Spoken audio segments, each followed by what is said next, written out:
So বন্ধুরা আরও একটি নতুন ভিডিওতে আপনাদের সকলকে স্বাগত জানাই। গৌতম গম্ভীরের ঝাঁজেই জ্বলছে বিপক্ষ দল, ভয়ে কাঁপছে প্রতিদ্বন্দ্বীরা। যুদ্ধের ব্লুপ্রিন্ট বানানো থেকেই আম্পায়ারের সঙ্গে ঝগড়া, সুপারহিট গতি। তো আপনি যদি একজন কেকেআরের ফ্যান হয়ে থাকেন অবশ্যই গৌতম গম্ভীরের জন্য ভিডিওতে একটি লাইক দিয়ে যাবেন। সো শাহরুখ খান কোনো ভুল করেন না, না হলে প্রিয় গৌতম গম্ভীরকে এমনভাবেই ফিরিয়ে আনা যায়। পরশ পাথরের স্পর্শে যেমন সোনা হয়ে ওঠে, ঠিক তেমনই কেকেআরের মধ্যে না হারার মানসিকতা পুঁতে দিয়েছেন গম্ভীর। যে যেখানে নামবে, যে যেখানে দায়িত্ব পাবে সেখানেই পারফরমেন্স দিয়ে দলকে সমৃদ্ধ করবে এবং দলকে জয়ের লক্ষ্যে পৌঁছে দেবে। মাঠের বাইরে বাউন্ডারি রোপের বাইরে বসে থাকলেও তিনিই দলের মাস্টার মাইন্ড। এর আগে ফুটবল মাঠের ম্যানেজার বা কোচরাই ম্যাচ পরিচালনা করেন, সকলেই তা জানেন, কিন্তু ক্রিকেটেও তাই।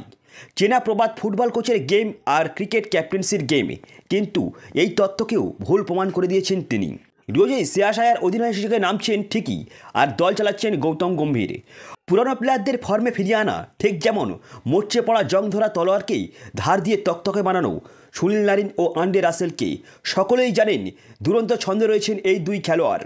তো কাজ দিচ্ছেন উইকেট কিপার ফিল সল্টও, কিন্তু এবার তিনি ঝগড়া শুরু করে দিলেন দলের হয়েও, তা আবার আম্পায়ারের সঙ্গে। রবিবার বিরাট কোহলির বিতর্কিতভাবে আউট দেওয়ার পরে মাঠে আম্পায়ারের সঙ্গে তর্ক করার পরেই কলকাতা নাইট রাইডার্সের মেন্টর গৌতম গম্ভীরও বাউন্ডারি রোপের কাছে চতুর্থ আম্পায়ারের সঙ্গে উত্তপ্ত আলোচনা করছিলেন। ধারাভাষ্যকার সহ অনেকেই বুঝতে পারেননি প্রাথমিকভাবে এটি কী ছিল, কিন্তু পরে বোঝা গেল সুনীল নারিন তার কোটার ওভার বোলিং করে মাঠ ছাড়ছেন এবং রহমানুল্লাহ গুরবাজ এসেছেন। এই নিয়ে আলোচনা হচ্ছিল। গুরবাজকে আম্পায়ার চলে যেতে বলেন এবং নারিন আবার ফিরে আসেন। আসলে এই কেকেআর দলের আসল চাবিকাঠি নিয়ে রেখেছেন গৌতম গম্ভীর। তিনি হ্যামলিনের বাঁশিওয়ালা, তার সুরেই দল উঠছে ও নামছে। এই মুহূর্তে আরসিবিকে হারানোর পরে পয়েন্ট টেবিলে 2 নম্বরে রয়েছে কেকেআর।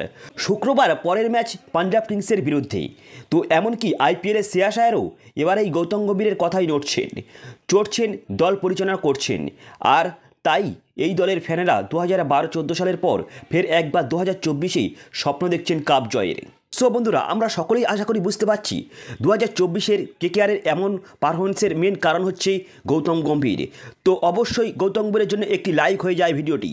সো এই ছিল আজকের ভিডিওটি ভালো লাগলে অবশ্যই লাইক, কমেন্ট, শেয়ার করতে ভুলবেন না। দেখা হচ্ছে পরের ভিডিও। So good bye.